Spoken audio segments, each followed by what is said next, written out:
Picture a room, not a dungeon, not a prison cell, a room that someone is charging rent for. A room that a family of 5 has moved into because it was the only thing they could afford, and they thanked God they could afford it, because the alternative was the street, and the street in 1780s London is a death sentence delivered slowly. The room is 8 feet wide and 10 feet long. The ceiling is low enough that a tall man brushes it with his hair. There is one window. The glass in the window is cracked, and someone has stuffed the crack with an old stocking, which has gone grey and stiff, and doesn't actually stop the wind. Now fill that room with 6 people. Add a pile of straw in one corner that serves as a bed. Add clothes hanging from a rope strung between the walls. Add a pot in the other corner that everyone uses at night, because going downstairs in the dark to the yard is dangerous and cold, and the yard itself is, well, we'll get to the yard. Add the smell. That's one room on the 3rd floor of a lodging house in St. Giles, London, in the year 1783. And that room has 14 others just like it, stacked on top of each other and beside each other and below each other, all the way down to the basement, where the worst rooms are, where the poorest people live, where the ceiling weeps moisture down the walls, and the floor is sometimes wet, even when it hasn't rained.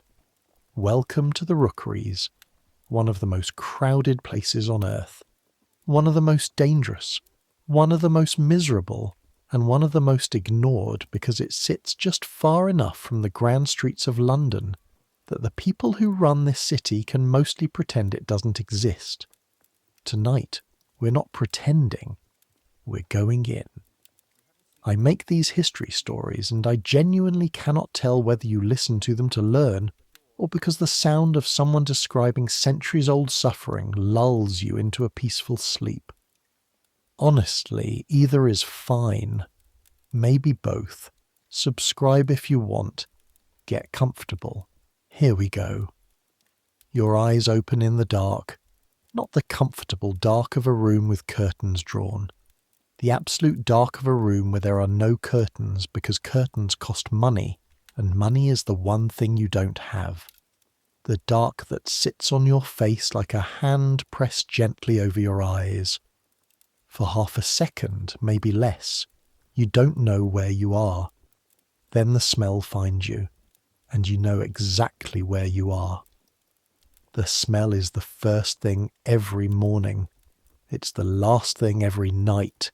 After 8 months in this building, you've stopped being shocked by it, but you haven't stopped noticing it. You don't think you ever will. The first layer is human. Bodies. 6 bodies in a room meant for, at most, 2. The particular warm animal smell of people who haven't washed properly in weeks because heating water costs coal, and coal costs money, and money is, again, not something you have. There's the sweet sharp smell of the baby, little Jane, who is 5 months old and has been coughing since Tuesday. The second layer is damp. It rises off the walls the way heat rises off a fire, except it's cold, and it smells of stone and rot and the particular greenish odour of mould, which has colonised the corner above the window so thoroughly that it's turned the plaster a deep blackish green. And when you press your finger against that patch in the mornings, you do this sometimes, you don't know why. It comes away dark and slightly wet. The third layer is the yard. 3 floors below you, in the narrow strip of stone between this building and the next, there is a cesspit. It's supposed to be emptied. There's a man who's supposed to come with a cart and take away what's accumulated, and the landlord is supposed to pay him, and this is all supposed to happen on a regular schedule. The last time the cesspit was emptied was sometime before Christmas. It is now the middle of March. On warm days, warm being relative in London, meaning above 40 degrees, the Smell from the yard rises up through the building like something alive. It finds the gaps under doors and the cracks around windows and the spaces where the floorboards don't quite meet. It seeps into everything, into the straw you sleep on, into the rough wool of your dress, into your hair probably. You've stopped being able to smell it on yourself, which is either a mercy or a horror. You haven't decided which. The fourth layer is smoke. The chimney in this room doesn't draw properly. When you light the fire, when you have coal to light a fire, the smoke tends to curl back into the room instead of going up. There's a permanent grey haze near the ceiling and a black crust around the fireplace that no amount of scrubbing has ever fully removed. The fifth layer, underneath all of it, is something you can't quite name. It's the smell of too many people in too small a space over too long a time. It's the smell of poverty itself, if poverty has a smell, which it does. You know that. Now. You didn't know it when you arrived from Lincolnshire with Thomas and the baby, with your bundle of clothes and your tin cooking pot, and your husband's letter of introduction to a man who turned out to have died 6 months prior. You know it now. Welcome to St. Giles, London, in the year of our Lord 1783. Your name is Mary Briggs. You're 22 years old. You're lying on a pallet of straw near the wall. Nearest the wall because it's slightly warmer there, or at least that's the theory, though the wall in question is damp enough that you wake up most mornings with the back of your dress feeling clammy. Thomas is beside you, close enough that you can feel the heat off his body, smell the coal dust that never fully washes out of his skin. He works as a coal heaver on the Thames when there's work to be had, which is 3 or 4 days a week if he's lucky, less if he's not, almost never during the weeks when the winds change and the collier ships can't get upriver. In the corner, wrapped in a piece of blanket you bartered your second best cap for, is Jane. She's sleeping now, finally, after an hour of coughing that left you both awake and staring at the dark, listening for the pause between coughs that would tell you she was breathing. Against the far wall under the window are the Kellys, Michael and Bridget Kelly and their 2 boys, Patrick and small Seamus, who is not yet 3 and has never in his life slept alone in a bed. They arrived from Cork in November, speaking English that still sounds half like music, and they took the second half of this room because neither family could afford the full rent on their own. The landlord, a man named Grimes, who appears once a week on Tuesday mornings, always before 7, always with a constable somewhere nearby in case of trouble, charges 2 shillings and 6pence per week for this room. 4 walls, a cracked window, a chimney that doesn't work, and a floor that's slowly softening in the corner where the rain comes through the ceiling above. You split the rent, 1 shilling 3pence from you, 1 shilling 3pence from the Kellys. You've been sharing a room with strangers for 8 months and you barely think about it anymore. That's what this place does to you. It takes the things that should be shocking and it makes them ordinary. Michael Kelly is snoring. Not loudly, but steadily, like a man who has decided sleep is the one luxury available to him, and he intends to take full advantage. Bridget is awake. You can tell by the quality of her stillness, the kind of still that's held, not surrendered to. Neither of you says anything. There's nothing to say.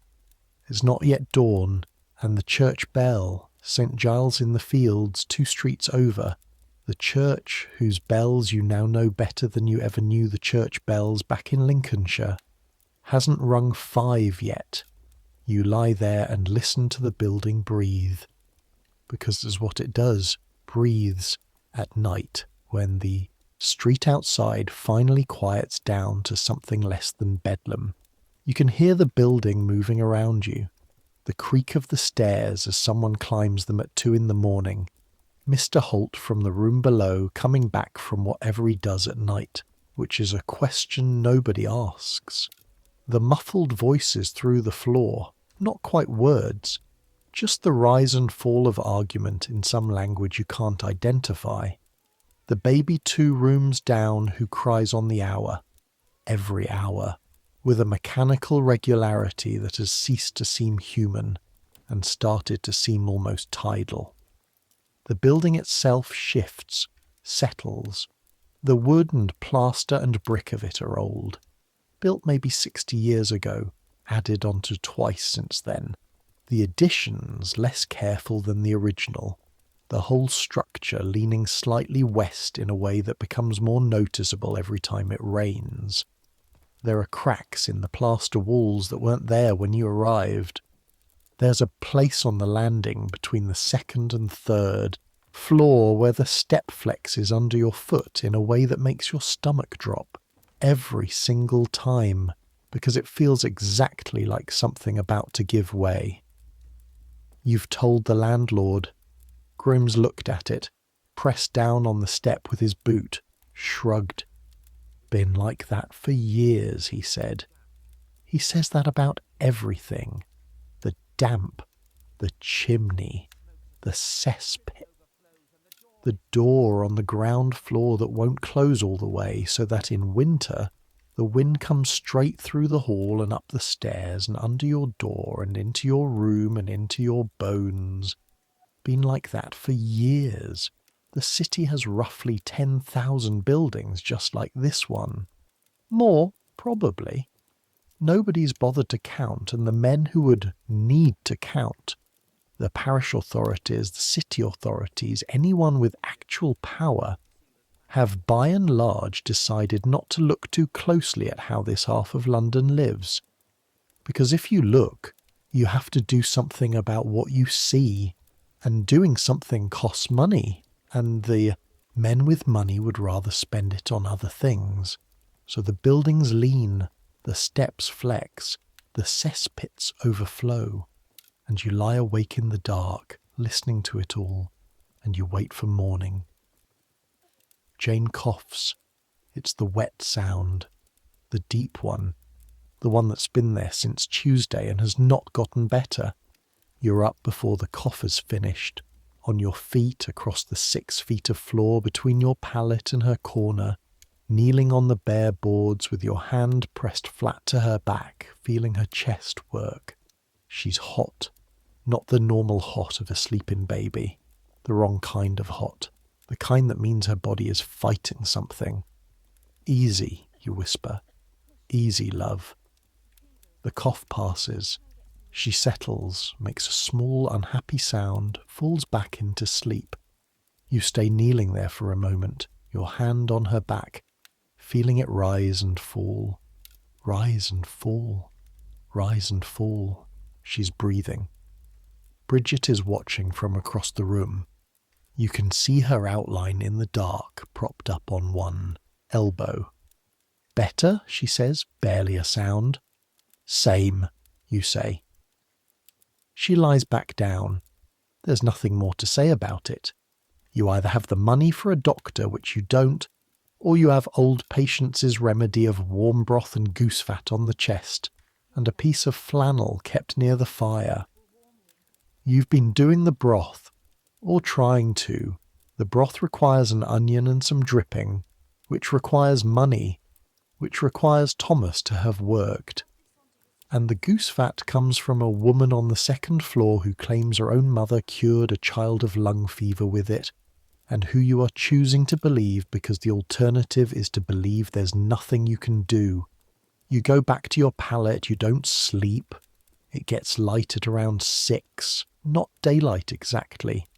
The kind of grey grudging light that London produces in March, filtered through clouds that are themselves filtered through coal smoke, so that by the time it reaches the cracked window of your room, it's more like a fading of dark than an arrival of anything you'd call brightness, but it's enough to see by.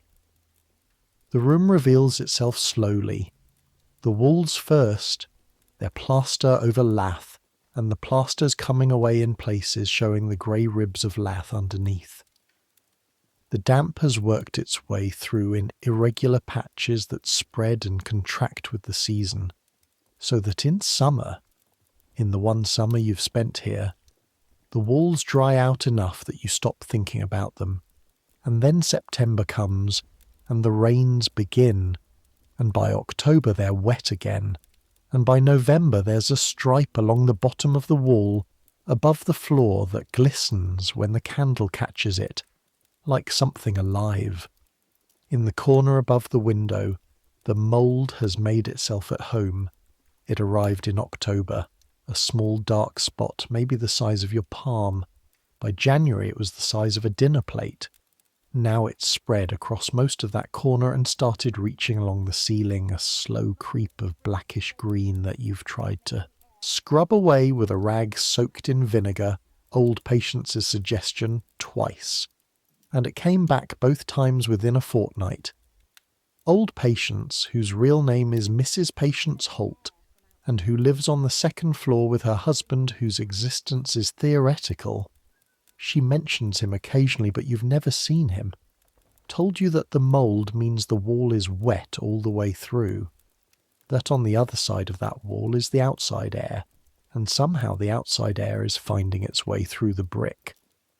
Building's breathing, she said, which at the time struck you as a strange and slightly poetic thing for her to say, and which you now understand is simply accurate.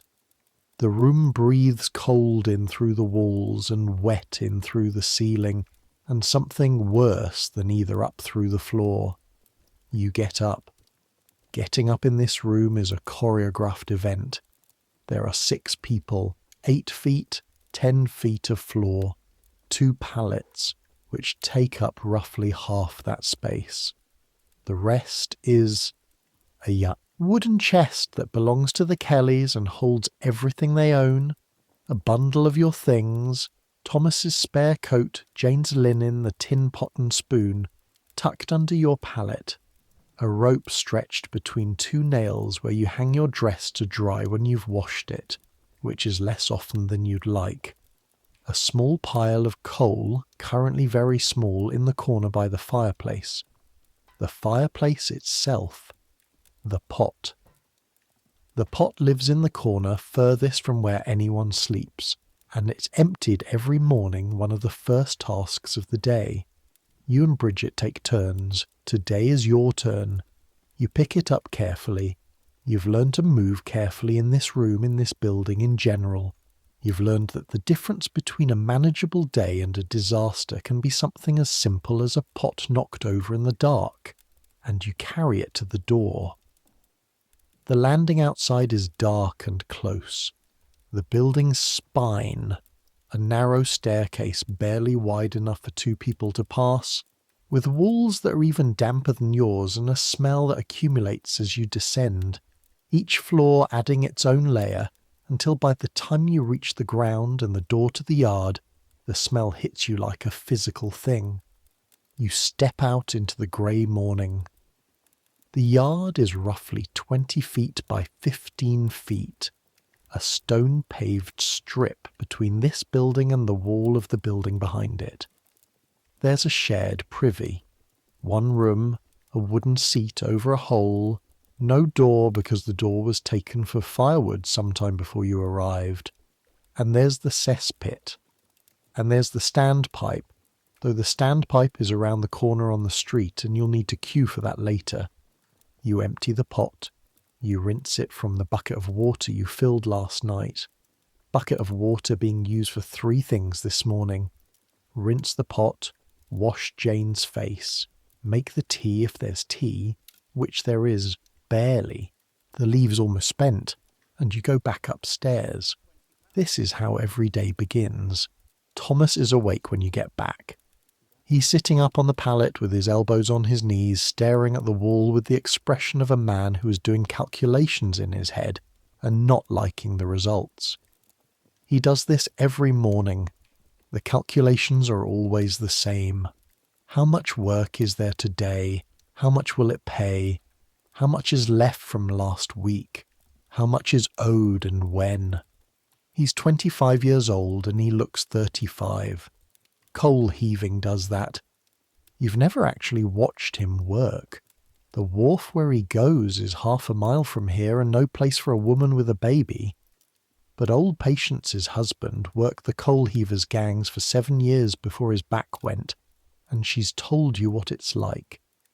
The ships come up the river from Newcastle and they anchor in the Thames, and the coal heavers go out to them in lighters, flat-bottomed boats, and they unload the coal by hand, basket by basket, each basket holding 250 pounds of coal, and they fill the lighters that carry it to the wharves, and it's done in the holds of the ships where there's barely room to stand, and the coal dust fills your lungs and your eyes and the back of your throat, and there's no air, and the ships roll even at anchor, and the planks are slippery with coal slick, and the only light is whatever comes in through the hatch above.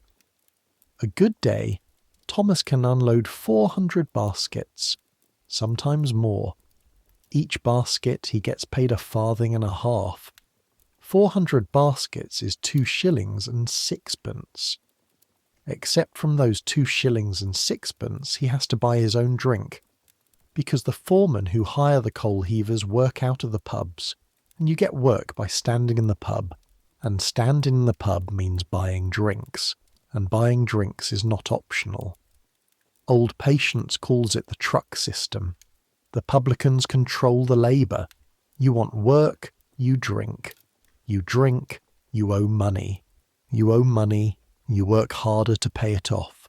You work harder, you drink more, to stand it. Some men drink most of what they earn before they leave the pub.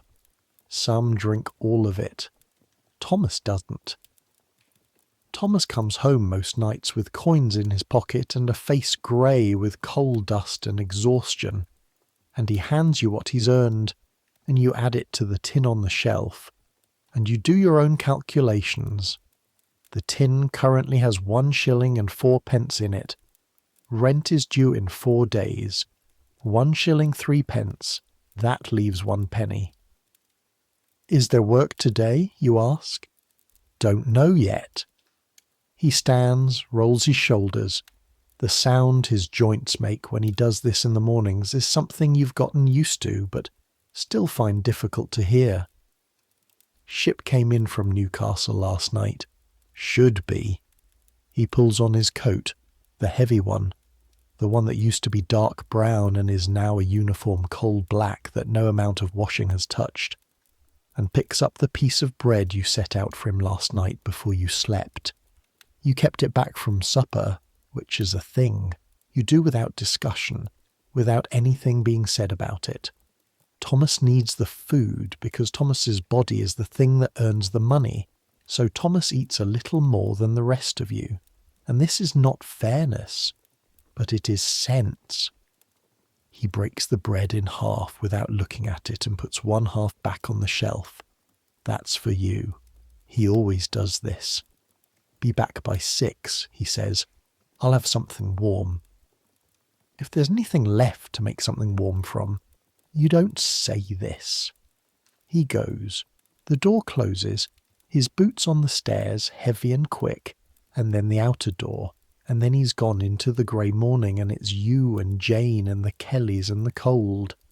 By the time little Seamus Kelly is awake and Patrick is performing the small daily drama of refusing to get up, and Michael Kelly is getting his own coat on, with the long-suffering efficiency of a man who has had roughly the same morning every day for 3 years, Jane is awake and hungry, and the fire is lit. Thank God. The coal pile isn't empty yet, though it will be by the weekend, and you've got the tin pot over the heat with the last of the rolled oats in it, and enough water from last night's bucket to make something that isn't quite porridge but is hot and filling and enough. You hold Jane while the porridge cooks. She's heavy for 5 months, or she was. She feels lighter this week. Her forehead is still warm under your lips when you kiss it. The cough comes again, looser this time, and she makes a face after it like she's surprised. Better, Bridget says. watching from across the room where she's braiding her hair with the quick, practiced movements of someone who does this without thinking. Sounds looser. You want to believe her. You believe her a little. Let's talk about the water, because the water is something you need to understand. In your village in Lincolnshire, there was a pump in the square. It was never more than 5 minutes from anyone's door. The water came from deep, underground, and it was cold and clear, and it tasted of nothing in particular, which is what water should taste of. There was a standpipe. There is one now in your new life. It's on the corner of the street about 50 feet from the front door of your building, and it serves roughly, let me think about this, it serves roughly 200 people. The standpipe runs for about 20 minutes in the morning and 20 minutes in the evening. On Tuesdays and Fridays it runs for longer, maybe 30 minutes. The water comes from the New River Company, which brings water from springs in Hertfordshire, 38 miles away, through a network of pipes to various parts of the city. When it reaches your street, it comes through a wooden pipe that is approximately 100 years old, and it emerges from the standpipe looking slightly brown, smelling slightly of the wooden pipe, and carrying old patience has informed you. Whatever else happens to be moving through these pipes at any given moment. Don't think about what's in the pipes, old patient said, just boil it. She said this in the tone of someone who has thought very carefully about what's in the pipes and has chosen strategic ignorance as a coping mechanism. You boil it when you have enough coal to boil it. When you don't, you don't. The queue at the standpipe is usually 20 people deep by the time you get there. You go at 6:30, which means you've usually missed the first rush and caught the middle rush. The people who come at 6 are the women with babies and the men who need to be somewhere by 7. The people who come at 7:30 are the ones who couldn't come earlier. You bring 2 buckets. This is ambitious. This means your hands will hurt by the time you get back. But 2 buckets is 2 days of water, and 2 days is the difference between boiling Jane's milk and not boiling it. Your hands already hurt.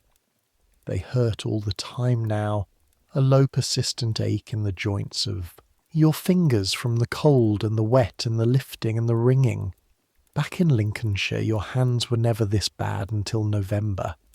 Here they've been like this since September, and it's only March, and you can't quite remember what it felt like when they didn't hurt. You strap Jane to your front with the piece of wool you use as a sling, hitch up your skirt, take a bucket in each hand, and go down the stairs and out onto the street. The street. Deep breath. Not literally. You've learned not to take deep breaths on this street before you're ready for what comes with them. Chick Lane in St Giles is, let me think of the right word, it's alive. It's more alive per square foot than almost anywhere else in London, which is saying something, because London in 1783 is already the largest city in Europe, and quite possibly the world, depending on how you count. Roughly 1 million people inside the city and its immediate surroundings, packed into an area that would, if you spread those people out evenly, give each of them about 100 square feet each. But the people are not spread out evenly. The wealthy people have their squares and their broad streets in the west. Mayfair, Bloomsbury, the great houses that you've seen in glimpses but never entered. The middling people have their terraces and their decent rooms and their privies that may actually get emptied. And the poor people, the very poor, the working poor, the not quite working poor, the people who came to London because they had no choice and found themselves in rooms exactly like yours, live in areas like this one. St Giles is an island of density surrounded by the gentler parts of the city.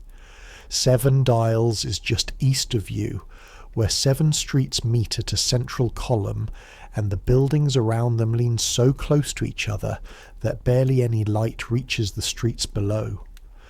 The rookery, though people use that word for the whole area, not just one building, is a warren of alleys and courts and passages that connect everything to everything else, so that a man who knows the area can move from street to back court to covered passage and emerge 3 streets away without ever being visible on the main road. This matters. The constables, on the rare occasions they come here, know this. They don't enter the rookery alone. Sometimes they don't enter it at all. The street smells like a street that drains into a yard that drains into a cesspit that hasn't been emptied since before Christmas. Underneath that, the smell of coal smoke from 100 chimneys, not all of which draw properly. Underneath that, the smell of horses, because there are always horses, carts and coaches, and the occasional sedan chair that has taken a wrong turn and is now navigating this alley, with the wide-eyed alarm of something that knows it's in the wrong place. The sounds are already building. A baby crying. Not Jane, some other baby, somewhere in the building across from yours. The knock of a cartwheel on cobblestone, irregular, suggesting a broken wheel or a loose axle. A man's voice raised in argument somewhere above you. The words not quite clear, but the tone unmistakable. The high, strange cry of a knife grinder somewhere further up the street. That rising 2-note call, knives to grind, which you hear so often it's become part of the texture of the morning like the bells or the cold. And underneath all of it, the city's constant undertone. The sound of 1,000,000 people living on top of each other, the hum, the murmur, the low, continuous roar that is London simply existing, breathing, grinding forward. You join the queue at the standpipe. The woman directly in front of you is Mrs. Farrell from the ground floor of your building. You know her mostly by sight and slightly by argument. She and the woman across the hall had a disagreement in January about whose child had tracked mud across the lower landing that reached a volume, suggesting someone was being murdered. She is perhaps 40, perhaps 50. She wears a dress the colour of old mud and a cap that was white once. She doesn't look at you. You don't speak. This is the usual arrangement. The standpipe groans, spurts, catches, runs. The woman at the front fills her bucket, steps aside, the next steps forward. The queue shuffles. The water runs cold and slightly brown over your fingers when you hold a bucket under the pipe, and you watch the colour and decide it's probably all right. It's usually this colour. The colour doesn't necessarily mean anything bad. You say this to yourself most mornings. The pipe runs for about 2 minutes after the last person fills their bucket, and then it stops. A man at the back of the queue who arrived too late shakes his head at the empty pipe with the resigned fury of someone who has done this calculation before, and knows there's no point being surprised. He'll come back in the evening, or he won't. There's a water carrier who comes through once a week with a barrel on a cart and sells water by the bucket for a halfpenny each. Clean water, he claims. Cleaner than the standpipe, he claims. Nobody's certain this is true, but sometimes the standpipe water goes worse than usual. A kind of greenish tint. A smell that's more than just the pipe. And on those days, people pay the halfpenny. You pick up both full buckets, rebalance Jane's weight in the sling, and start back. Your shoulders scream in silent protest. Your hands tighten around the bucket handles, and the cold of the metal goes straight through your fingers to the bone. 25 yards back to the door, up 3 flights of stairs, to the room. You do it. You do it every morning. Let me tell you about the building. Not just your room, the whole building. Because to understand how people like you live, You need to understand that you are one family among many, and the building is a system, and the system has rules, and the rules are mostly unwritten, which means everyone knows them and nobody's responsible for enforcing them. The building is 4 stories: ground, first, second, third, plus a basement which counts as a 5th level of existence, the lowest and the worst. The ground floor has 3 rooms. One belongs to Mrs. Farrell and her husband, who work somewhere you've never established, and their 3 children. One belongs to a man named Walsh, who comes and goes at irregular hours and who you suspect, based on nothing you could prove, based only on the particular watchfulness of him, the way he looks at the street from the window, the visitors he has at odd hours, might not be quite legal in his occupation. The 3rd ground floor room is shared between 2 women who arrived separately and were put together by Grimes, who does this when it suits him, and who appear to have reached an arrangement. One works during the day and sleeps at night. The other works at night and sleeps during the day, so they never actually occupy the room at the same time.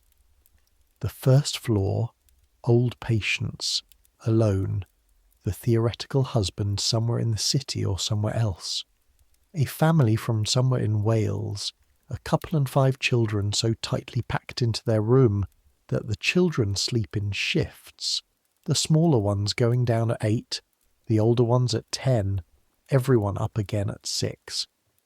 A room with 3 men, Irishmen, young, come to London for work, sleeping on the floor in a pile like puppies because they came together and they're staying together. The 2nd floor, a woman who takes in sewing, who you sometimes hear through the ceiling in the small hours of the morning, the click of her needle still going at 2, 3, 4. A man who gives lessons in something. You hear him explaining things in the evenings, a patient monotone recitation, to children you never see arrive or leave. A room where, as far as you can tell, 7 people live, though you've never been able to confirm. This because the door never opens when you're on the landing. 3rd floor, you, the Kellys, and a man named Gibbs who lives alone in the room at the end, who is old enough that his presence here feels like a clue to something, as though the city has been swallowing people for so long that some of them have been here forever and forgotten how to leave. The basement. This is where we need to stop for a moment. The basement rooms are below ground level. You access them by a set of steps, stone, worn, always slightly damp, that descend from the yard. There are 2 rooms down there. The ceilings are low, the walls are stone, and the stone is always wet. And in winter, in the winter you just lived through, the damp in these rooms is not an abstraction, not a patch on the plaster, but a physical presence, a moisture in the air that settles on everything, that you can feel in your lungs when you breathe, that turns straw mattresses to rot within weeks. The Connolly family lives there. Jim Connolly, his wife Nora, their son Dermot, who is 8, and Jim's mother, who is called Old Mairead, and who speaks almost no English, and who sits in the corner of the basement room wrapped in her shawl like a small fierce bird watching. The Connollys pay 1 shilling a week for their room. Cheaper than yours. You understand why now. You understood within your first week here, when you walked down those steps with old Patience.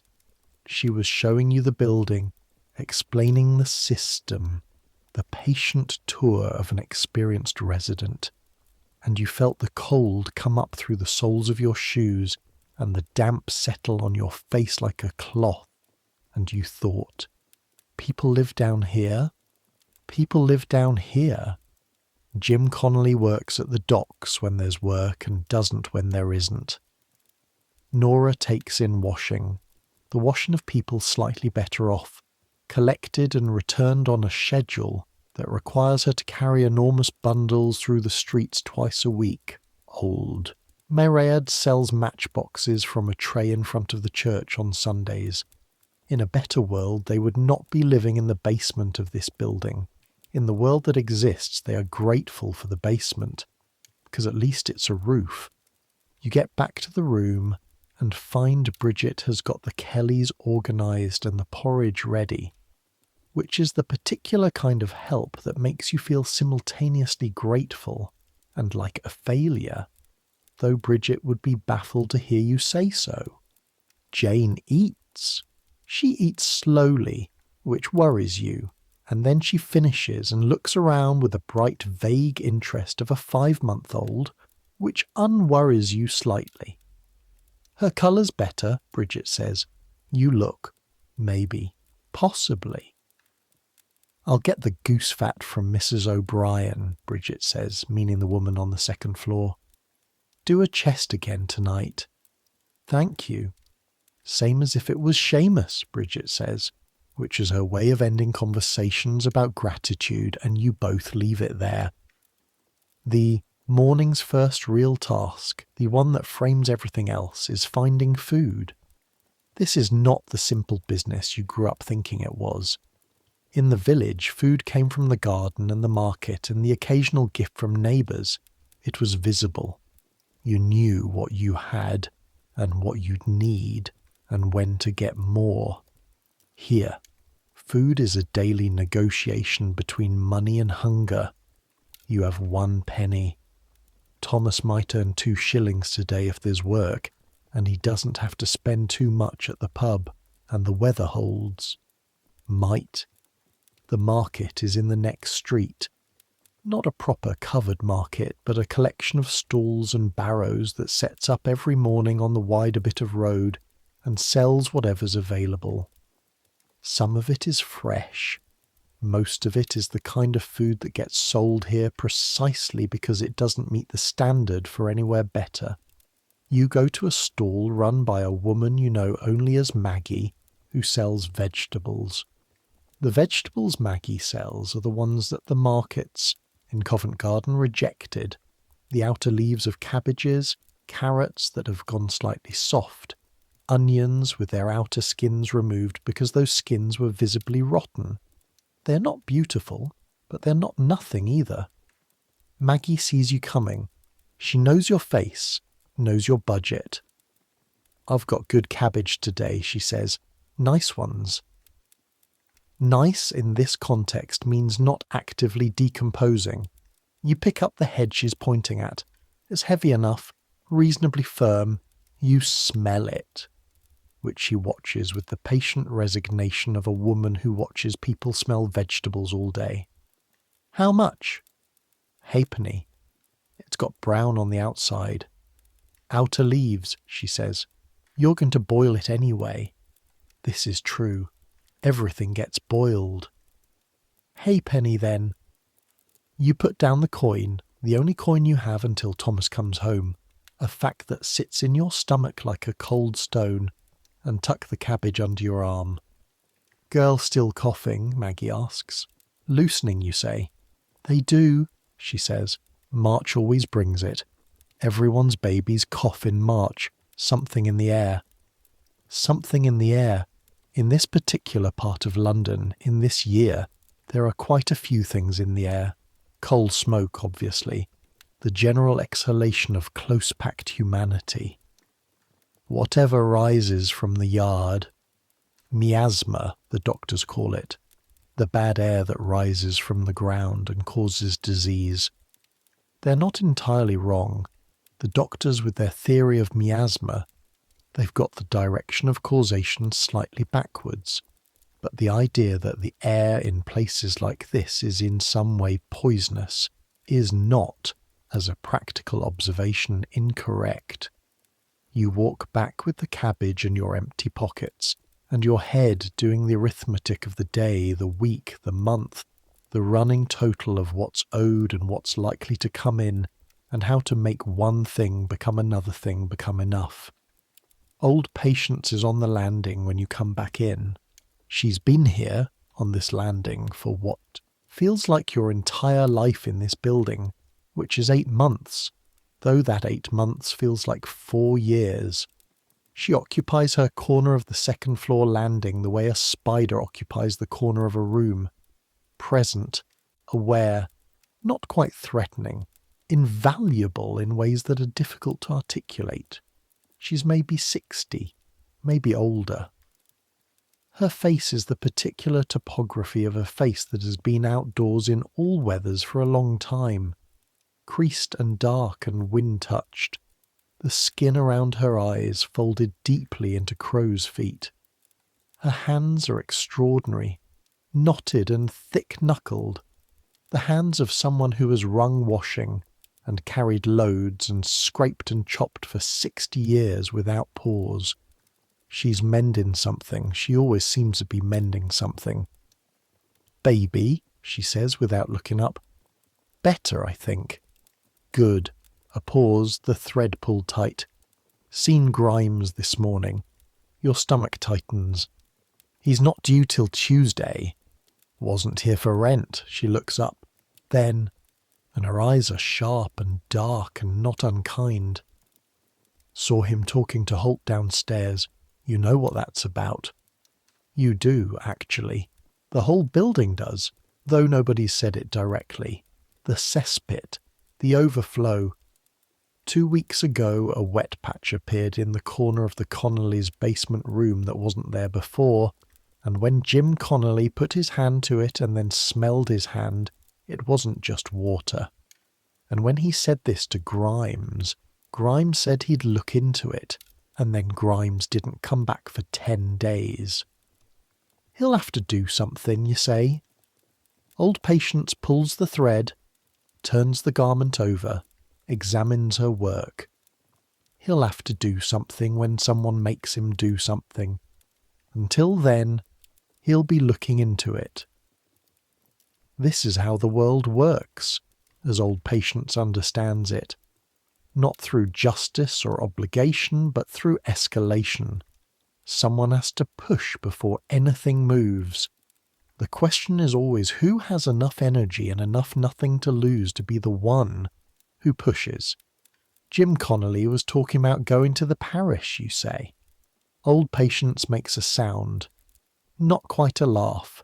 More like the sound someone makes when they hear a plan that might work, but has a cost they're not sure the person has fully understood. "What?" you ask. "Nothing," she says. "Just..." She sets down the mending. "You've not been to the parish yet." "No." "Good." She picks it back up. "Keep it that way if you can." Let me tell you about the parish, because Old Patience is right that you should understand what you're hoping to avoid. St. Giles in the Fields is a parish, which means it has a vestry, a body of local men, usually the better-off local men, the people who own the buildings rather than the people who live in them, which is responsible for the poor relief in this area. The poor laws have existed in some form since the time of Elizabeth I, which means roughly 200 years of legislation telling parishes to take care of their poor. 200 years of parishes deciding how to do that as cheaply as possible. The main tool is the workhouse. St. Giles has one, a building on Gray's Inn Lane that houses somewhere between 200 and 300 people at any given time, depending on the season and the state of local employment. The people in the workhouse work, spinning, picking oakum, which means unravelling old rope with your bare fingers until they bleed, and then the unravelled fibres are used to caulk ships, and this is a job that exists specifically because it's unpleasant enough to deter people from applying. Cleaning, cooking for the others. They sleep in dormitories. They eat whatever the workhouse provides, which is enough to stay alive and not much more. The families are separated when they enter. Men in one wing, women in another, children in a third. If you go in as the Briggs family, you, Thomas and Jane, you don't come out as the Briggs family. You come out as separate individuals who, may or may not be allowed to see each other, depending on the workhouse's rules, which shift with the politics and personalities of whoever's running it. This is the reason, or one of the reasons, that people endure the damp rooms and the overflowing cesspits and the not quite enough food, because the alternative, the thing the parish holds out like a hand that might be helping you or might be taking something you can't get back, is the workhouse. You're not going to the workhouse. You're not going to the workhouse.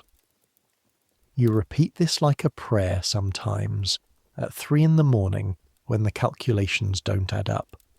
You are not going to the workhouse. The morning passes in the way mornings here pass, in the small practical work of keeping alive. You boil the cabbage with the end of a piece of salt pork that's been in the pot for 3 days and will stretch to 1 more, maybe 2 if you're careful about it. You change Jane's linen and wash the soiled piece in the basin and hang it by the fire to dry. You sweep the floor which is bare boards, which were never sealed against anything, which breathe cold and damp up through them, and which in summer breathe something worse, the stored smell of years of occupation. The broom is a thing of depleted ambition. Half its bristles are gone.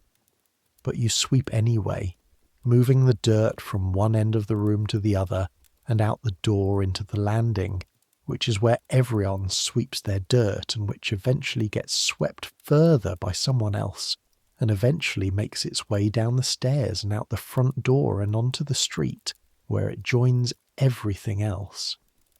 Patrick Kelly comes in from somewhere around 10 with a bruise forming on his cheekbone and a look of studied innocence that fools neither you nor his mother. "Boys on Mercer Street," is all he says, and sits down. Bridget looks at him for a long moment. The look of a mother who has worked out the ratio between the energy required to pursue this and the likelihood of useful information being extracted. She lets it go. "Your hands clean?" she says. He holds them up. They're not clean, but he holds them up. "Go down and get water from Mrs. Briggs's bucket," she says. He does it without arguing, which means the bruise hurts more than he's showing. Let me tell you what time is like in this building. It's not the ticking, measured, minute-by-minute time of people with clocks and schedules and places to be at specified hours. Those people exist. You can see them sometimes, the men with watches, the women with enough stability in their days that an appointment at 3 o'clock is a thing they can make and keep. Time here is different. Time here is before Thomas gets back and after. Time is when the stampite runs and when it doesn't. Time is how long the coal lasts, how long the food lasts, how long before rent is due. The church bells mark the hours. Yes. St. Giles rings reliably and you've learned to read them. 6 for getting up. 8 for the market. 12 for midday. Though midday is a concept more than a meal, usually a pause and a breath rather than an actual sitting down. 6 for the evening, for Thomas coming home, for the counting of the coins. But in between the bells, time in this building moves at the speed of need. It stretches when nothing is urgent and collapses when everything is at once. This morning, it moves slowly. Jane sleeps again after her meal, propped in the corner of the straw pallet with blankets around her. In a little nest you've built, which is the method old patients recommended, and which seems to work better than laying her flat. Bridget takes her boys out. Patrick for some errand she's sent him on. Seamus held against her hip with the automatic ease of a woman who has carried a child on her hip so long her body has adapted to the shape of it. Michael left for the docks at the same time as Thomas. You are, for the first time in what feels like weeks, alone. You stand in the middle of the room and breathe. 8 feet. 10 feet.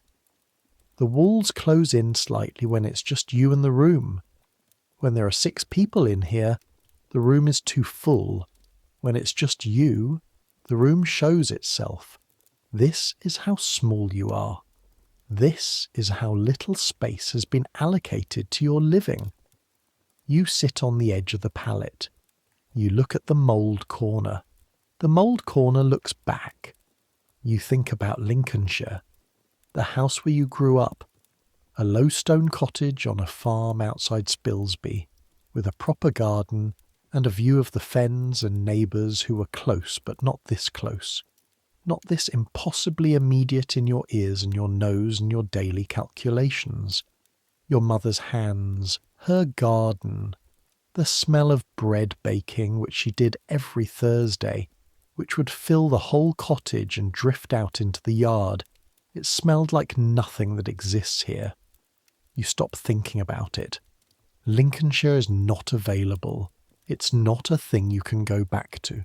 The cottage on the farm was tied to work that doesn't exist anymore, and Thomas came to London looking for something better, and you came with him because of course you did, and here you are. Here you are. Around noon, you hear the argument start downstairs. You've become fluent over 8 months in the auditory language of this building. Different arguments have different sounds. The Walsh on the ground floor arguments are loud and brief, like a door slamming. The Welsh family arguments are quieter, but last longer, with a particular quality of tone. The Welsh have a way of arguing that sounds almost like music, the vowels long and the rhythm sustained. This argument, coming from somewhere below the first floor, from the landing or from the basement stairs, is different. It's the argument of someone who has run out of patience, and someone else who is trying not to let that show. You go to the door, open it quietly. You can see down the stairwell from the 3rd floor if you lean slightly. Below on the 1st floor landing, Grimes is standing, and below him, on the ground floor landing, Jim Connolly, still in his coat from being outside, his hat in his hands, is looking up at him. "It's coming through the wall," Jim is saying. His voice is controlled in the way of a man who has made a decision to be controlled. "My mother can't sleep on that floor. The baby, Nora had to move her off the floor. She can't sleep there." "I'll look into it," Grimes says. Something about the way he says this. Flat. Practiced. The phrase of a man who says it the same way every time, who has learned that it is sufficient to say it and nothing more is required of him. "You said that a fortnight ago," Jim says. "These things take time." Grimes shifts slightly. He's a big man, Grimes. Not fat, but solid. The kind of solid that carries itself forward without much apparent effort. "I'll speak to the cesspool man. He's been—" "I know what he's been," Jim says, "but it's not a question of when he's been anything. It's a question of tonight, where my family is sleeping in." He stops, recalibrates. "Mr. Grimes," he says, with the careful diplomacy of someone who knows he has very little leverage and is using it very precisely, "I'm not asking for anything except what was already supposed to happen. The cesspool man is supposed to come. You're supposed to pay him. That's the arrangement." A silence. "I'll speak to him," Grimes says. Jim Connolly puts his hat back on. He looks up the stairwell, not at you, you step back before his eyes reach the 3rd floor, and then he goes back down the stairs and out into the yard.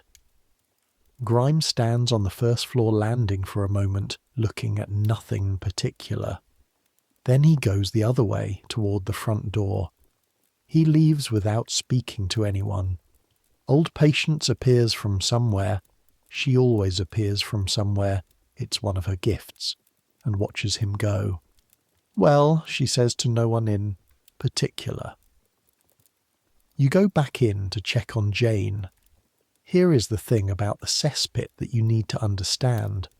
Under the yard, under that 20 by 15 stone-paved strip, There is a brick-lined pit that was dug when the building was constructed.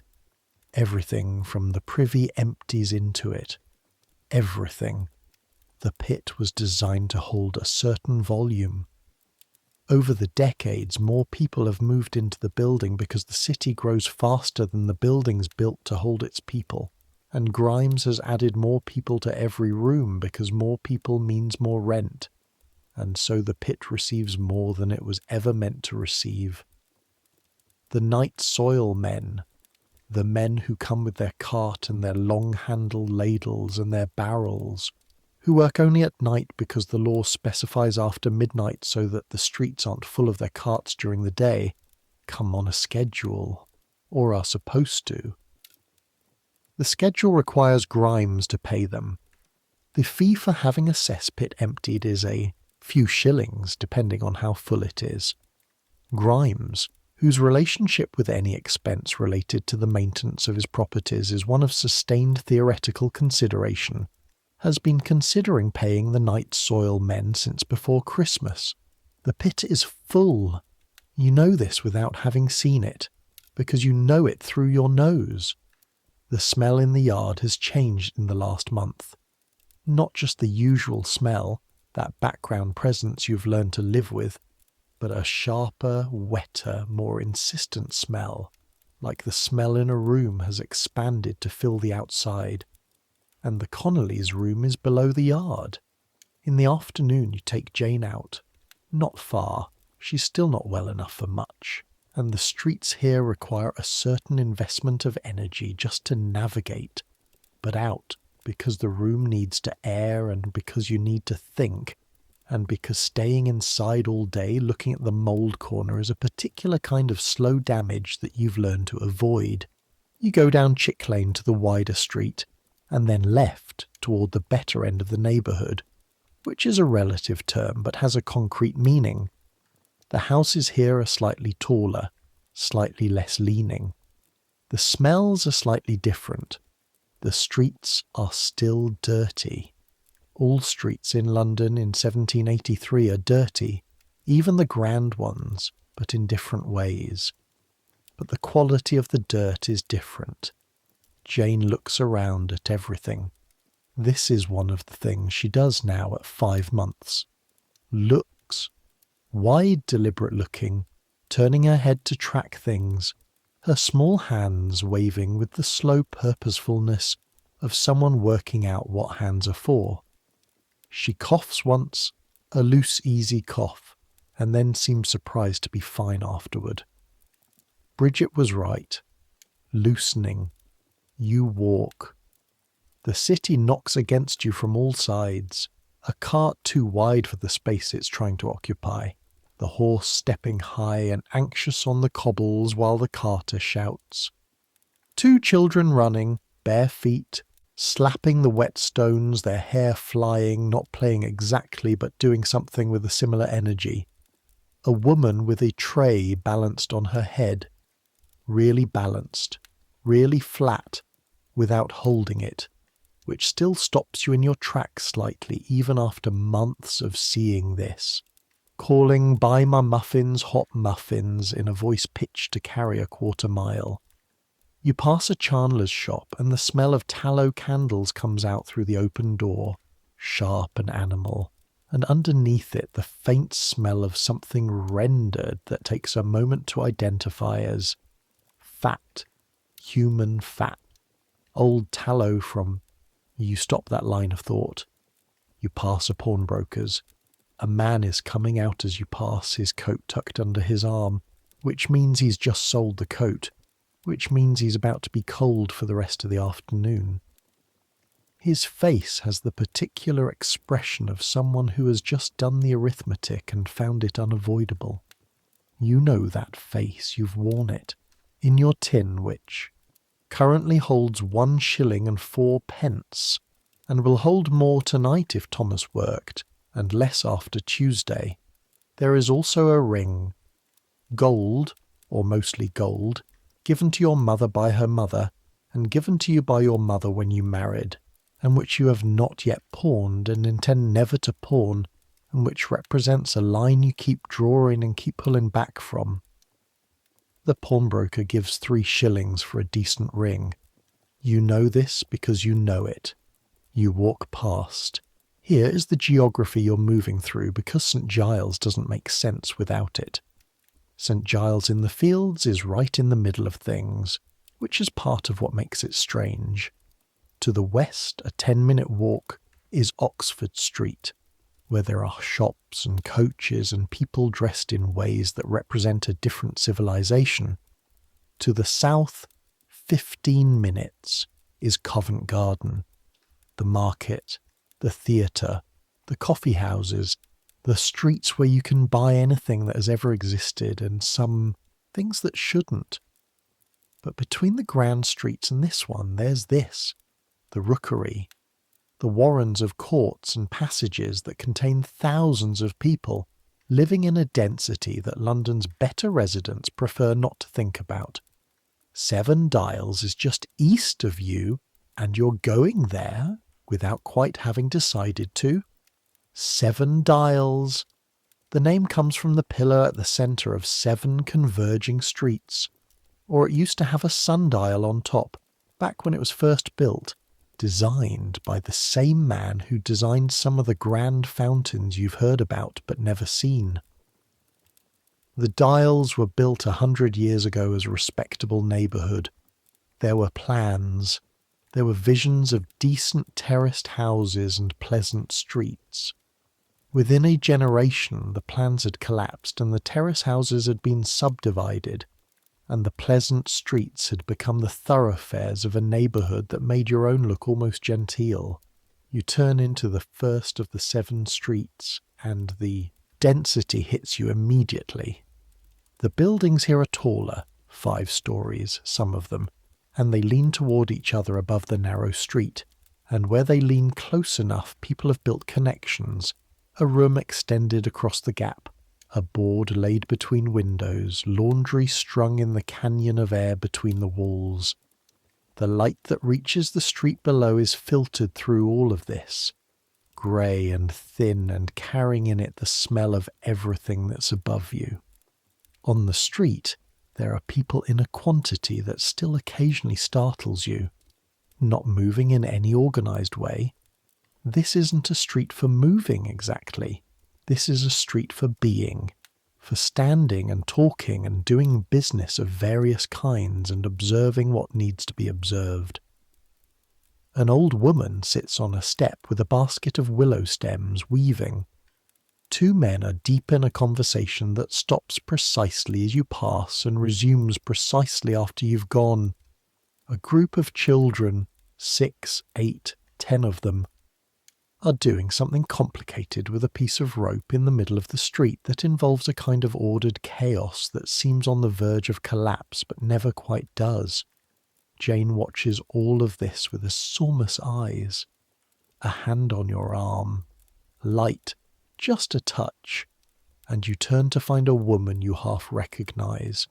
One of the Irish women who came over on the same boat as the Kellys, a friend of Bridget's. "Briggs," she says, "your man working today?" "Should be." "Good." She says it with the particular satisfaction of someone ticking something off.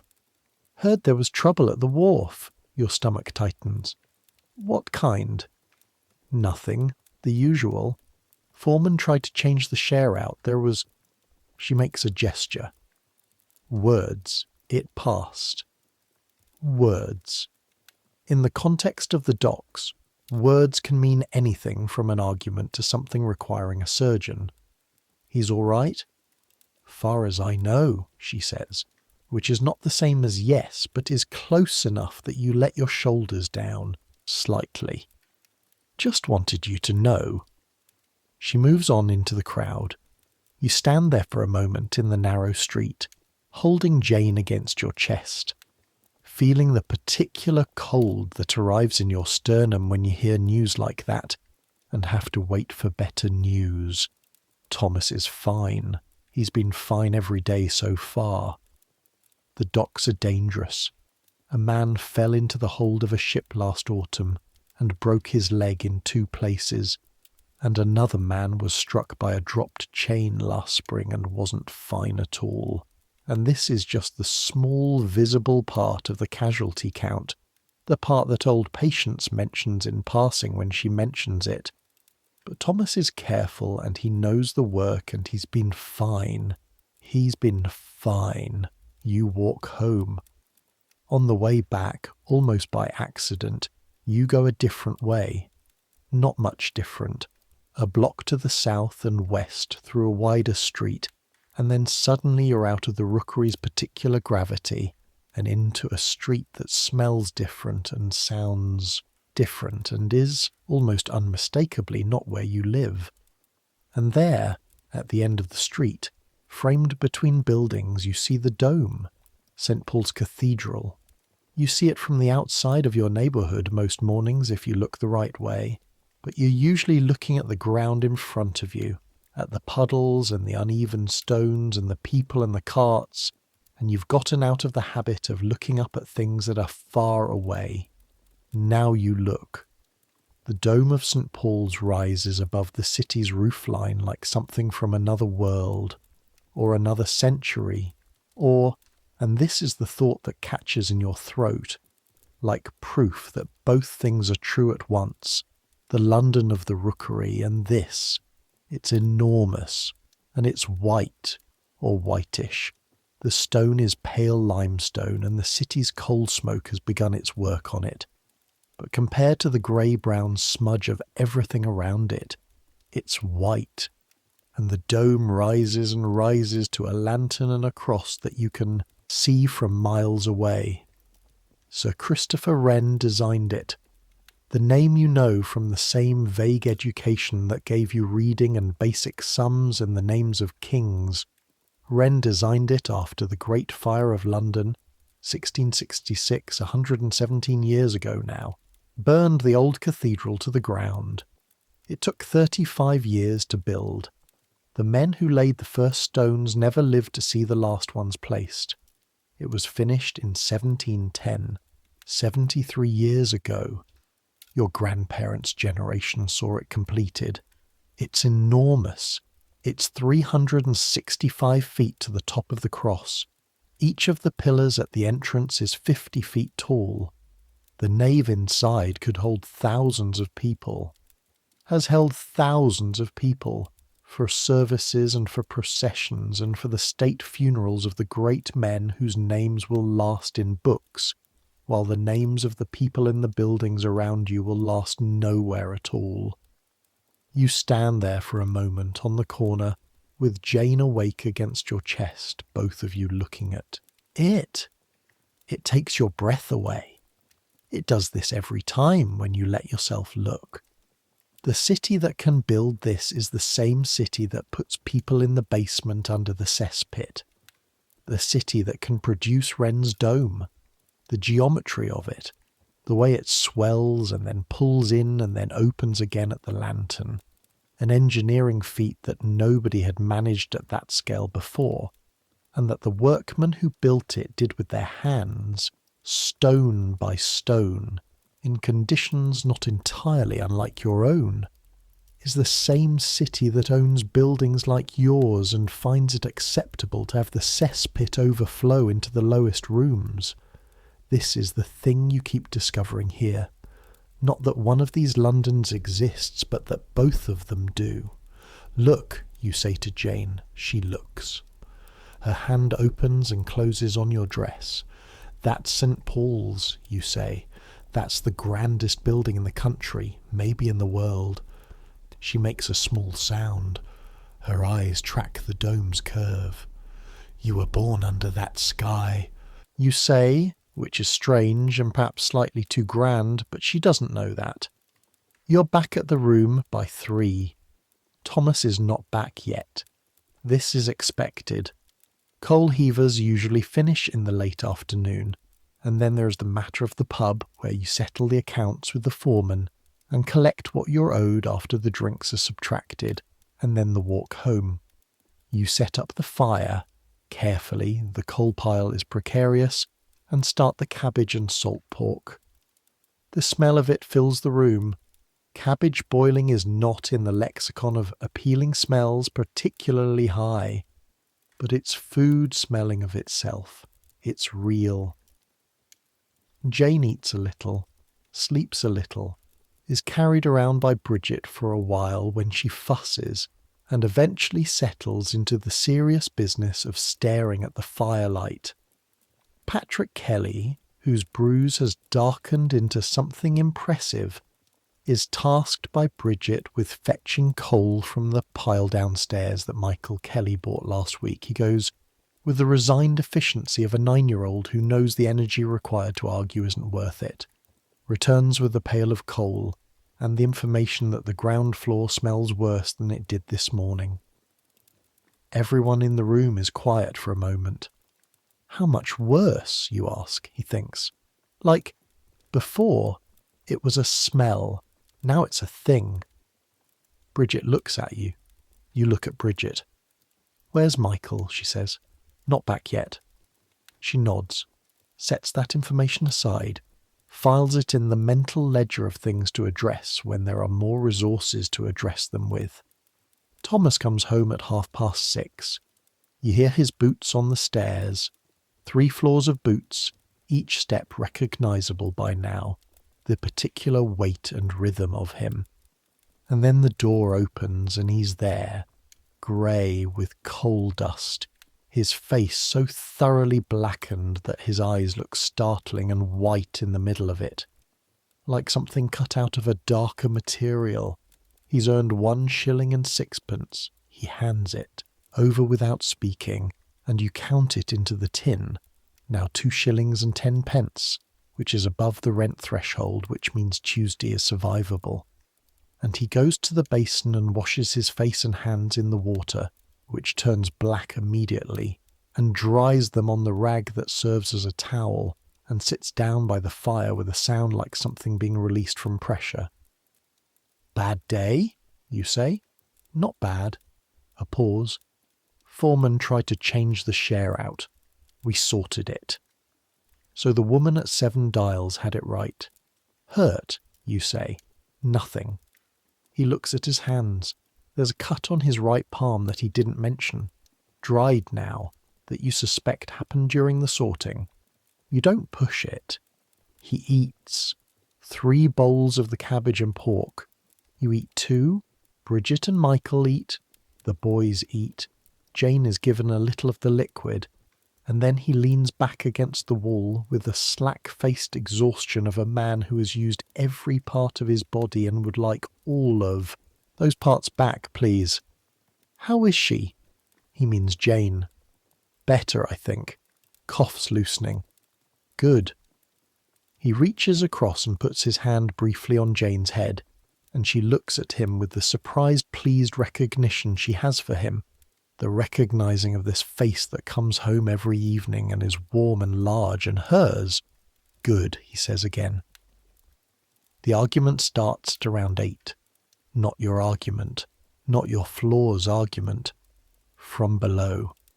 It's Jim Connolly's voice, controlled no longer, the control cracked away and something more fundamental underneath, something that has been building for weeks and has now found its surface, and above it, Grimes, who you can hear moving from surprise to authority to the flat defensive tone of a man being held responsible and not liking it. You can't hear the words clearly. You don't need to. Old Patience appears in your doorway. She has a way of moving that makes no noise, which has startled you before, and she looks at you with an expression that's partly resigned and partly the particular alertness of a woman who has lived in buildings like this long enough to know when something is actually happening. It's the floor, she says. What? The floor of the Connolly's room. The wet patch from before. She pauses. It's not a patch anymore. Michael Kelly looks up from where he's sitting. Thomas straightens. How bad? Thomas says. Need to look, Old Patience says. The 5 of you. You, Thomas, Old Patience, Michael and Bridget, who has settled the children firmly on the pallet with orders to stay. Go down the stairs. The basement stairs are always cold. Tonight they're cold in a different way. The smell hits you at the top of the stairs. Not the usual smell, not the background presence you've learned to live with. Something rawer, more immediate. The smell of the cesspit, which has been pushing at the seam for weeks, has found its way through. You feel it before you see it. The air is wet, not damp wall wet, not the seeping cold wet of the winter walls. Actually wet, the kind of wet that's moving, that comes from something being somewhere it shouldn't be. The Connolly's door is open. Light from inside. A tallow candle, one candle. Grimes is standing in the doorway. Jim Connolly is standing in the room, and his boots are dark, and you look down at the floor and you understand what old Patience meant. The floor is wet, not flooded, not standing water, but wet. The kind of wet that comes from below, from the earth, or from what's under the earth, from the seeping overflow of a cesspit that has been full since before Christmas, and has finally found the path of least resistance through the brick and into the floor of the room below. Old Maryad is in her corner, wrapped in her shawl, feet drawn up off the floor, watching with the watchfulness of someone who has seen worse, but is not pretending this isn't bad. Nora Connolly is standing at the back of the room with the baby against her shoulder. The baby is asleep somehow through all of this. Nora's face is very still. It started an hour ago, Jim says. He's talking to Grimes, but he's looking at Thomas. Started at the corner. Now he gestures. It's coming through the mortar. You look at the wall in the corner. There's dark stains spreading from the base of it, a slow seeping that has moved 8, maybe 10 feet from the corner, across the floor. It smells. It smells like what it is. Right, Thomas says. He looks at Grimes. Grimes looks at Thomas. You need to move them out of here, Thomas says. Tonight. Not looking into it. Tonight. Thomas's voice is the voice of a man who has spent 12 hours doing physical labour and is not, at this point in the day, equipped for the performance of patience. There are children in this room. You can see what's on that floor. You know what it is. Grimes opens his mouth, closes it.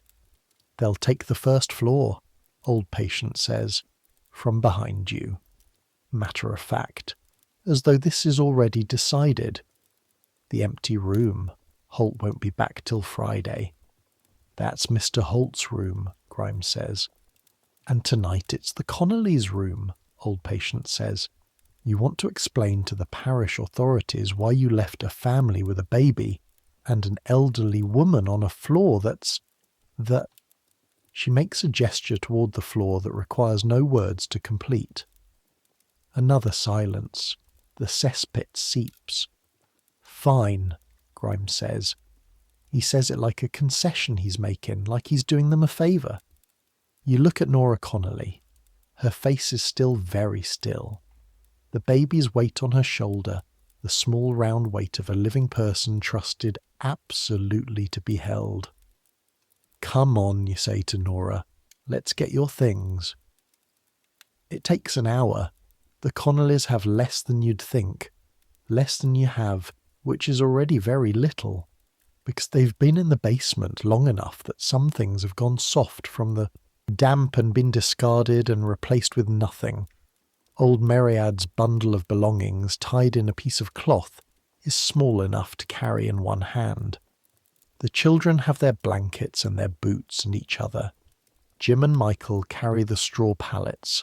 They're wet at one end, the ends that were against the corner wall, and Michael wrinkles his nose doing it, and Jim's jaw is set with the particular set of a man who is not going to show how this feels and is going to need, at some point, somewhere private, to show how this feels. Thomas carries old Maryad herself, because the basement stairs are steep and her knees are what they are. He lifts her as though she weighs nothing, which she almost does, and she allows it with the dignity of a woman who has made peace with certain pragmatics. She says something in Irish as he carries her, something short. He can't answer, he has no Irish, but old Patience, who had apparently learned enough from somewhere, makes a sound that might be agreement. What did she say, you ask? She said the stairs smell of the past, old Patience says, whatever that means. You think about it. The building's stairs, the building's smell. 100 years of people climbing these stairs, living and dying in these rooms, adding their layers to the accumulated smell of the place. Maybe she meant that. Maybe she meant something else. The first floor room is unlocked. Patience has a key from some arrangement with Holt that involves her collecting his letters when he's away, and the Connollys are in it by 9. The room is cold, not having been heated, but it's dry. The walls are damp but not wet. The floor is bare board and solid. Dermot Connolly, 8 years old, walks round the edges of the room, touching the walls with one hand. Checking, you think. Checking that they're there, that they don't give. Old Mairead sits on the straw pallet that the men have set up for her, in the corner, and arranges her shawl around herself, and looks at nothing in particular. You catch Nora's eye. Nora nods. Once. The nod of a woman who has been dealt something hard and is not going to collapse over it, and will deal with what comes next when it comes. You have coal, you say. A little. I'll bring some from upstairs, you say. Not a question. I can't. Bridget will bring it, you say. Don't argue. She doesn't argue. Back upstairs, the room is quiet. Patrick and Seamus are asleep. Jane is asleep. The fire is burned low. The smell from below has reached the 3rd floor now. Or rather, it's stronger than before. That particular invasive organic smell that is unmistakably what it is, wafting up through the floorboards and under the door. You and Thomas sit by the embers. He has his elbows on his knees again, the calculation position. What do we do, you say, not rhetorically, practically. Grimes has to call the cesspit men, Thomas says. He knows it now. It's not theoretical anymore. If anything happened to the Connollys down there. He stops. He knows. If he doesn't call them. Thomas is quiet for a moment. There's a churchwarden, he says. Mr. Felton, I think. He's supposed to oversee. I don't know. The building's in the parish. What's acceptable? Supposed to. Supposed to. He looks at his hands. We could go to him. Grimes will throw us out. He might. Thomas is very still. Or he might realise that having a parish churchwarden look at this building is worse for him than paying the cesspit man. You think about this. The calculation. The risk of Grimes retaliating against the person who brought authority to his door, against the certainty of nothing changing if nobody does anything. I'll talk to old Patience, you say. She'll know which way it goes, Thomas agrees. You do talk to old Patience. Not that night. By 9 she's gone back to her room and you don't disturb her. But in the morning, before the standpipe cue, you knock on her door. She answers immediately, which means she was already awake. Possibly she never sleeps. You've begun to suspect this. You tell her what Thomas said about the churchwarden. She listens. She's very still when she listens. A quality of attention that makes you feel heard in a way that's rare and slightly startling. Felton, she says. Thomas Felton. Yes. Do you think? I think Grimes is more afraid of Felton than he lets on, she says. I think if you say you'll go to Felton, you won't need to actually go. And if he calls it a bluff, she looks at you. Then you go. A pause. Come with me, you say. She's already reaching for her shawl. Grimes is at the building before 7.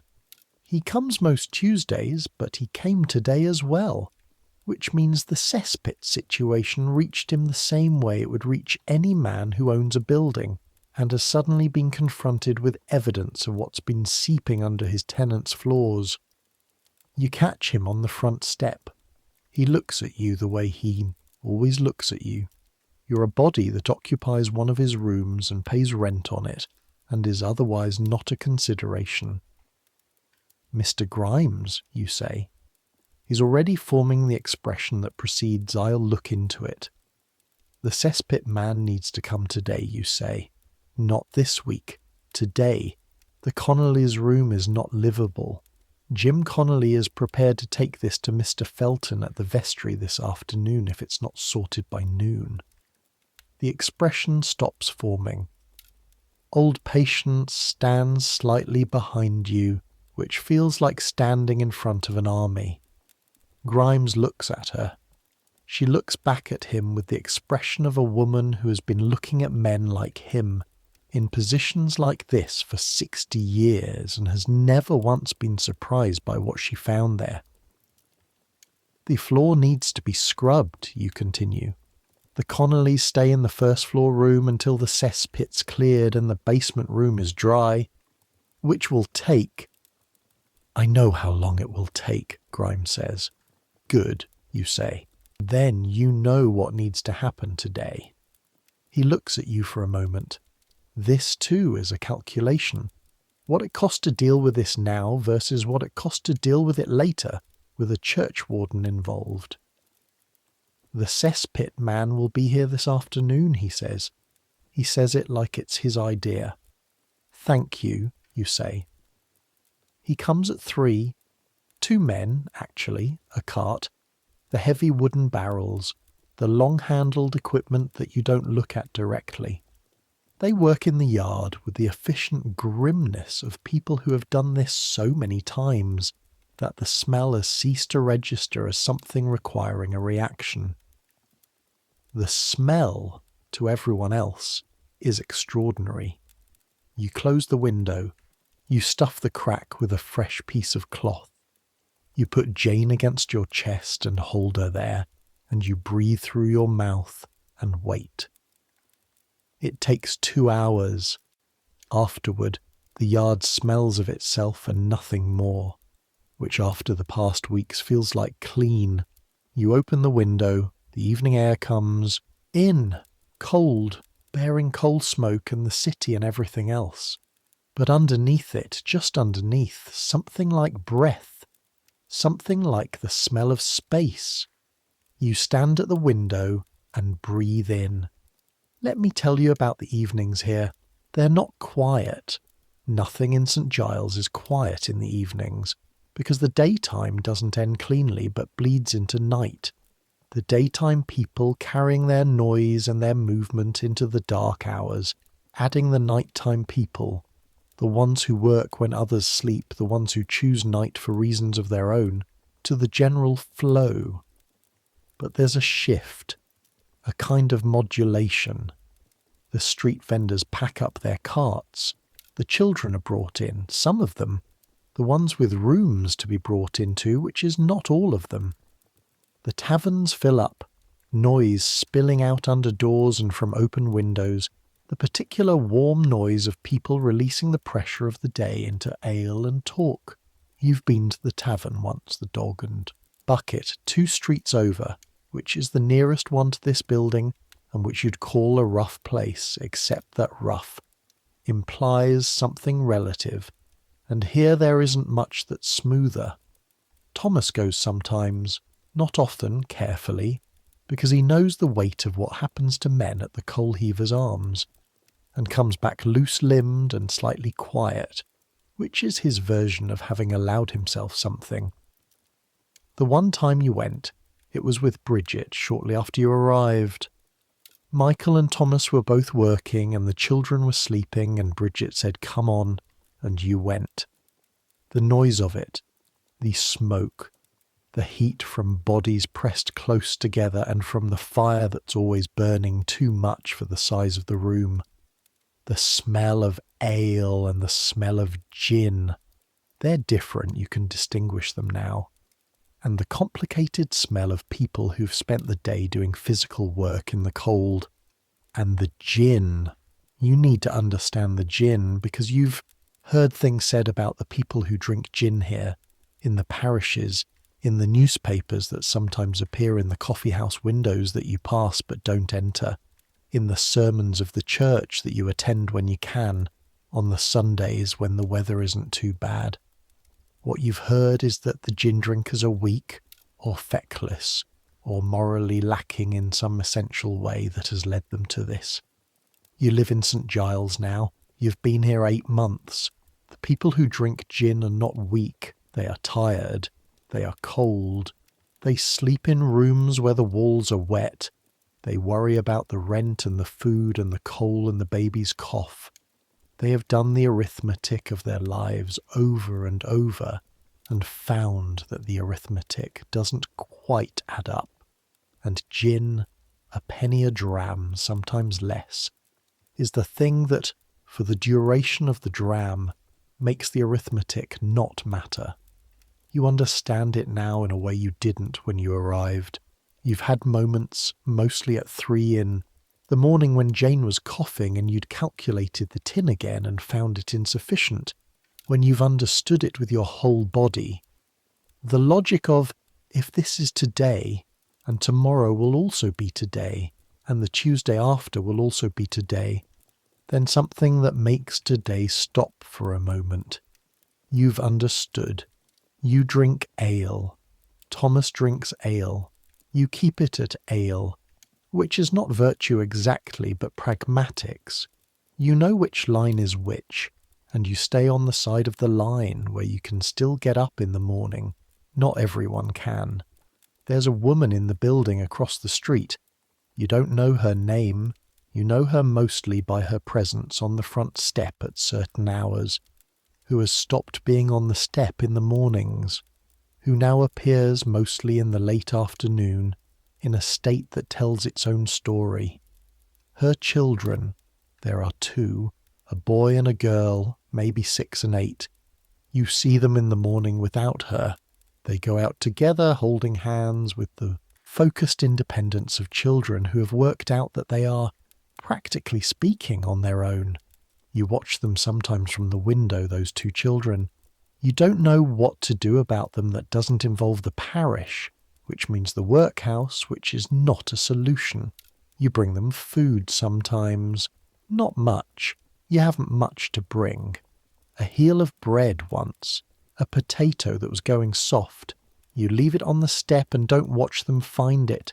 It's not enough. It's not enough. And you know it's not enough.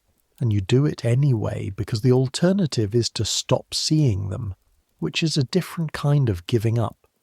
10 days after the cesspit is emptied, the Connollys go back to the basement. Not happily. Nora takes it with the same still face she takes everything with. Old Mairead is carried back down the stairs by Thomas again, and this time she is silent the whole way, looking at the wall. Jim Connolly scrubs the floor himself. You can hear him at it for an entire morning. The brush on the stone, back and forth, back and forth. The floor comes clean. Cleaner than it was, probably, than it's been in years. But clean floor in the basement still means the basement. Spring, Bridget says, when you're all back in your own room that night. When it dries out, it'll be better. She's right. You know she's right. Spring means dry walls or drier ones. Spring means the cesspit doesn't back up as badly.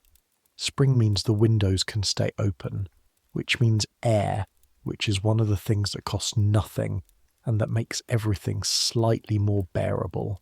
Spring is 3 weeks away. You can do 3 weeks. The weeks that follow blur in the way that weeks blur when you're living inside them rather than looking back at them. Thomas works. 3 days, sometimes 4. The coal heaver's arm system grinds on. The publicans, the foremen, the too expensive drinks. and he comes home with less than he earns but enough. Always so far enough. Jane gets better. This happens over the course of a week. The cough loosens to nothing, and she starts eating more, and one morning she grabs your finger with her fist and squeezes it, and looks at you with the focused intensity of someone making a point. You cry a little, just slightly, not in front of anyone. She is better. She is here, in this room, in this damp building, in this city that doesn't much care whether she lives or not. She is better, and here, and squeezing your finger, and that is everything. Old Patience brings down a piece of cloth she's found somewhere. Good quality, slightly faded, and tells you to make a blanket from it. For the girl, she says, warmer than what she's got. You make the blanket that evening by firelight while Thomas sleeps and the Kellys sleep and Jane sleeps in her corner nest, and your hands, which always hurt, which will probably always hurt, work the needle through the fabric in small, careful stitches. Your mother taught you to sew in the cottage in Lincolnshire on Thursday afternoons after the bread was done, while the bread cooled in the window and the smell of it filled everything. Your hands remember it. And then Sunday comes, and Sundays are different. Grimes doesn't collect rent on Sundays. The coal heavers don't work on Sundays. The law says the shops should be closed. Not all of them are, but the pretense of closure changes the tenor of the streets.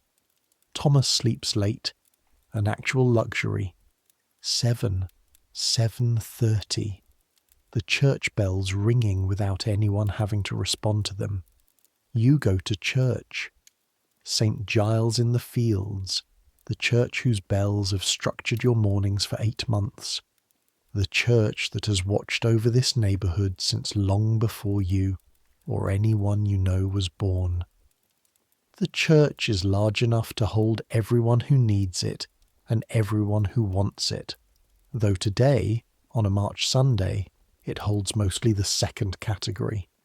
The first category, the ones who need it, desperately need everything the church is theoretically in the business of providing, are mostly not here, because the church requires a certain investment of energy and self to enter.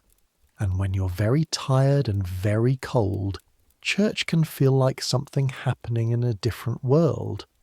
You're here. Jane is here, on your hip, looking at the ceiling.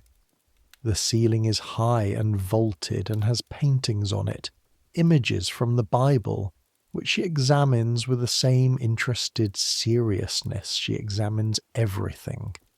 The sermon is about charity.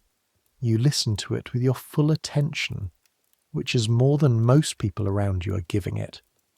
Not because you're particularly pious, but because the sermon is, in a strange way, talking about your street, about the things you see every day, about the woman on the step and the children who hold hands in the morning, about the Connollys and the cesspit, and what it means for people to live the way people in St. Giles live.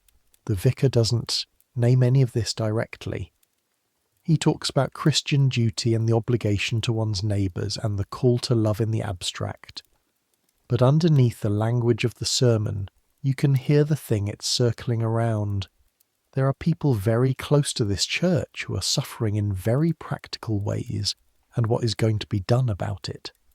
The answer the sermon provides is pray and trust in providence, and the righteous will be rewarded. You think of old Mairead, sitting in her corner of the basement room with her feet pulled up off the floor, waiting for the provision to be made. You think of the 2 children across the street, holding hands. You think of Jane's cough, which lasted 2 weeks and cost you nothing except the continuous terror of it, because you couldn't afford a doctor, and you knew you couldn't afford a doctor, and you were lucky, deeply, structurally lucky, that it resolved itself without needing to be more than it was. You pray. You trust in providence. You Leave. Walking back, you take the long way, partly because the morning is clear, a rare, actual clear morning, the coal smoke thinner in the light, and partly because Thomas is at home with Jane and for once you don't have to carry her anywhere, and your arms feel strange and light without her weight. You go south, through 7 dials, quieter on a Sunday, the children's rope game suspended, the vendors mostly absent, just the residents of these close narrow streets doing the slow, comfortable things people do on their one day without work, sitting in doorways, talking with neighbours, a man on a step whittling something with a knife that catches the sunlight, and further south, where the density begins to thin and the streets get wider and the buildings taller, and you start to enter the other London, the one that exists in parallel. You don't cross into it. You're not dressed for it. You never quite are. But you can stand at the edge of it and look. A street of terraced houses, 4 stories, Georgian brick, windows clean of the grey film that covers yours, a woman in a good wool dress walking a dog. A dog you can tell has been bathed recently, which is not a distinction you could have made before London, but now is immediately obvious. 2 men in coats that cost more than 6 months of your rent, talking on a front step, relaxed. The relaxation of people who are not doing calculations. You stand and look. You don't feel bitter about it. You've noticed this about yourself. The bitterness that you thought you'd feel, that you watched other people in your building nurse hasn't arrived. What arrived instead is something more like a clear-eyed knowledge of the way things are. The bitterness you've come to think requires a belief that it could have been different, that some wrong turn was taken somewhere, that something could have gone the other way. Maybe it could have. Maybe a different year, a different port, a different landlord when you first arrived. Maybe Thomas's contact not being dead. Maybe. But here you are. And here, which is not the terraced house with the clean dog, is also Jane getting better. Thomas coming home, the tin with money in it, old patients on the landing, Bridget making the porridge. You stand at the edge of the better London and you look at it for a moment. And then you turn and walk back. Back at the building. Something is different. You notice it before you identify it. A shift in the quality of the air near the front door. Not the cesspit, it's been sorted, at least for now. Something else. Thomas is on the front step. He doesn't sit outside. He never does this. What? You say. Come up, he says. You follow him.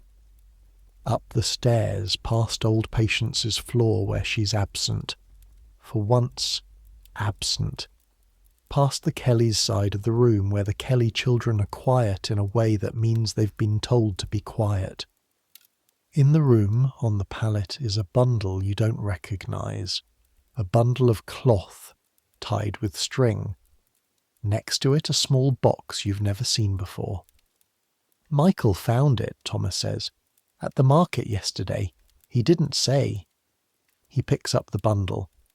It was in the back corner where they sell the church donations. Someone gave this in. He unties the string. Inside, a small coat, made for a baby. Maybe 6 months, maybe a year. Soft wool, grey, with 2 brass buttons at the front. It's been worn before, the elbow slightly rubbed, but the wear is honest, and the wool is good. And in the box, a candle. A proper beeswax candle, thick, not tallow, the kind that burns clean and gives light that's actually light. Thomas holds up the coat. You look at it. It's exactly Jane's size, more or less exactly. Michael, you say.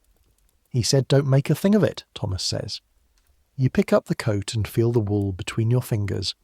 Good wool, heavy. The kind of coat that makes a statement. This child matters. This child should be warm. You take it through to where Jane is, sleeping in her corner nest. You dress her in it, carefully without waking her. She sleeps in it. Her chest rises and falls, rises and falls. She looks warm. She looks held. You stay there for a long time. Let me tell you what the nights are like here. Not the dangerous nights, not the nights of crisis, the ordinary ones. After 10 the building quiets, not silence. Nothing here is ever silence, but a quieter kind of noise. The tavern noise from the street filters through with less urgency. The babies sleep, mostly. The adults sleep, mostly. The building breathes. Tonight, Thomas is asleep before you. He always is. 12 hours of physical labour is thorough in its claims on consciousness, and his breathing steadies into the long deep rhythm of someone very thoroughly gone. The Kelly children are a pile of limbs and blankets against the far wall. Bridget's breathing is light and even. You lie in the dark.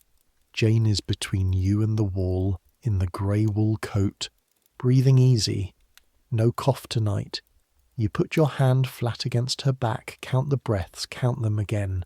12, 14, 12. Steady. The candle is out. You lit it after supper and watched the clean light of it fill the room. The beeswax candle. Michael's candle. And it was different from tallow. Different from the smoky orange of the usual light. Clearer, steadier. Something almost like daylight. You watched it for an hour. Then you blew it out carefully because one candle, even a good one, needs to last. In the dark, you listen. The church bell somewhere in the middle distance. St. Giles, your church now, the church you navigate by, strikes 11. The sound of it travels through the cold air and through the walls and through the damp and reaches you. 1, 2, 3, 4, 5, 6, 7, 8, 9, 10, 11. 7 hours until the morning bells. 7 hours of this. The sound of the city at night is different from the sound of it in the day. Lower, more animal. The creak of the building's wood and the distant noise of the river, which you've learned to hear underneath everything on quiet nights. The Thames, always moving, carrying everything through the city toward the sea. Coal ships, pleasure barges, the lighters with their cargoes, the bodies that go in sometimes as don't come out the way they went in. The river doesn't stop, the city doesn't stop, but in this room, in this dark, it's just breath. The breath of 5 people and 1 baby. The slow, democratic rhythm of the unconscious. The sound of lives continuing. You think about the year. 8 months of this, and what you know now that you didn't know then. You know the building's sounds. You know which creak is which floor. Which sound from below means Grimes is coming. Which particular quality of shouting from the street means something's actually wrong versus the usual texture of anger that the city produces constantly and that rarely means anything. You know, the water, the standpipe schedule, the bucket's weight, the difference between water that needs boiling and water that needs to be disposed of entirely and collected again. You know the market. Which vendors water their milk, which ones don't. The ones who don't are proud of it, actually. Will tell you they don't. Consider it a professional distinction. Which day the good bread comes.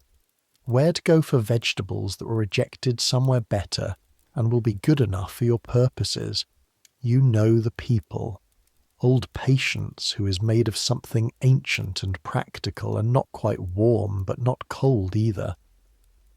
The Kellys, who arrived in this room as strangers and have become not family, but something alongside family, something for which there isn't quite a word. Jim Connolly, who carried his mother down from Cork and his dignity down into the basement and has not surrendered either. Nora Connolly, whose face shows nothing and holds everything. Thomas, who comes home grey with coal, dust and hands you what he's earned and breaks his bread in half without looking at it. Jane, who grabs your finger and squeezes it to make a point. You know what it costs to be here. The rent and the coal and the food, yes, but the other cost too. The cost in the body. Your hands permanently aching, the cold that's taken up residence in your lower back, the cough you had yourself in January that you haven't entirely shifted, the cost in the mind, the calculations that never stop, the arithmetic that has to balance even when the numbers won't cooperate, the 3 in the morning moments of very clear-eyed reckoning with what happens if something goes wrong. You know that something going wrong is not a remote possibility. You know this because you've seen it happen to people around you, the small avalanches that begin with one thing: illness, missed work, a bad week, and compound. You know what the workhouse is, not in theory. You know a woman who went in last autumn, with her husband and 2 children. You've seen the children since, return to the street, to the care of a neighbour, after the workhouse separated them. The husband, you've heard, is still in. You know, and still. Underneath the knowing, underneath the calculations and the aching hands and the 3 in the morning reckoning, you're here. You're in the city that built St. Paul's Dome, visible from half of London, grey-white in the morning light, permanent. The city that has 8,000 craftsmen and 1,000 coffee houses and merchants who trade with the entire world. The city that also has this building, this room, this cesspit. Both things at once.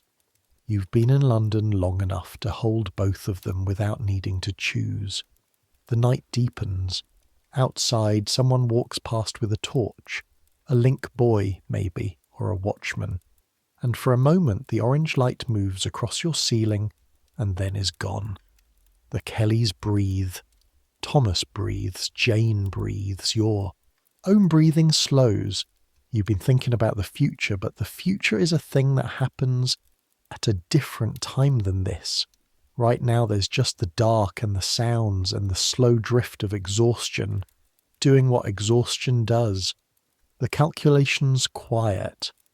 The mould corner is invisible in the dark, which makes it easier. The walls breathe their cold, damp breath, and you breathe back. Sleep is coming. You can feel it at the edges of things. The way the sounds outside become less precise, more general, a hum rather than a series of distinct events. The way your thoughts begin to slide into each other, the arithmetic becoming something more like weather, something you're inside rather than doing. The church bell strikes the half hour, 11:30, less than 6 hours now. 6 hours, and the bells will ring again, and the standpipe will run, and the coal will need coaling, and the cabbage and whatever there is for the cabbage will need boiling, and Thomas will be pulling on his coat. In the dark, and you'll be up with Jane, and the morning will begin. But that's all 6 hours away. Right now there's just this, the warm weight of Thomas beside you, Jane in her grey wool coat, the soft pile of the Kellys, the sounds of the building settling around you all. You're warm enough. Not warm. There's cold here. There's always cold here. The wall near your shoulder is damp and the floor under the pallet is bare board, but warm enough. The difference between those two things is everything. You are fed enough. The cabbage and the end of the salt pork, the bread Thomas brought home, half of it saved for morning. Not enough by the standards of a better life, but enough. You're not lying here hungry in the way you have been on the bad weeks. Tonight the tin has money and the shelf has bread. Enough. You are tonight safe enough. The cesspit is emptied. Jane is breathing easy. Thomas is home. The building is not tonight falling. Enough, that's enough. That's more than a lot of people in this city, on this street, in this building even, can say tonight. Take it. The sounds grow softer, or you grow quieter. The difference between those two things also disappears eventually here at the end of the day. You think, briefly, of the two children across the street, holding hands in the morning. You'll bring something tomorrow. You'll find something. You think of old patience on the landing, mending, always mending, knowing everything, offering what she has in the way of a woman who has lived 60 years in places like this and learned what actually helps. You think of Nora Connolly's face, very still, the baby on her shoulder. You think of Michael, whose name you knew first as half of Bridget and Michael, and who went to a market and found a grey wool coat and a beeswax candle, and brought them home without saying anything and told Thomas, "Don't make a thing of it." You hold these things, not the mould corner, not the cracked window, not the arithmetic. These things. Sleep comes. It comes the way the light fails at the end of the day. Not all at once, but in a softening, a blurring of edges, the particular surrender of a body that has done everything it could do today, and now sets it down. Centuries will pass. The building you're sleeping in will fall eventually. The buildings that replace it will fall. The rookeries will be cleared, not soon, not without suffering, not without decades more of what you're living through, but cleared. The cesspits will be replaced with sewers. The damp walls will be replaced with walls that don't seep. The standpipe will be replaced with taps in every kitchen. The city will change beyond the recognition of anyone sleeping in it tonight. The smoke will thin. The Thames will run cleaner. The dome of St. Paul's will be scrubbed pale again, and then dirty again, and then scrubbed again, and still be there. But people will still lie awake at 3 a.m. doing the arithmetic. Will still hold a baby's back in the dark and count breaths, count them again. Will still find a grey wool coat at a market and bring it home without saying why. The human heart doesn't change. The love that puts a hand on a baby's back in the dark, that doesn't change. The arithmetic of enough, just enough, barely enough, but enough, doesn't change. Let the sounds go. Let the standpipe and the coal and the calculations and the mould corner all wait for morning, where they'll be. They'll be there. Right now there's just the dark and the breathing and the slow tide of sleep. You've earned this. Rest now. Let it come. Let the city carry on without you for a few hours. It will. It always does. And tomorrow will bring what tomorrow brings, and you will meet it the way you've met everything else. One foot, then the other, on the cold bare floor, before the bells have finished ringing. But that's tomorrow. Right now, just this. The breathing, the dark, the grey wool coat. Good night.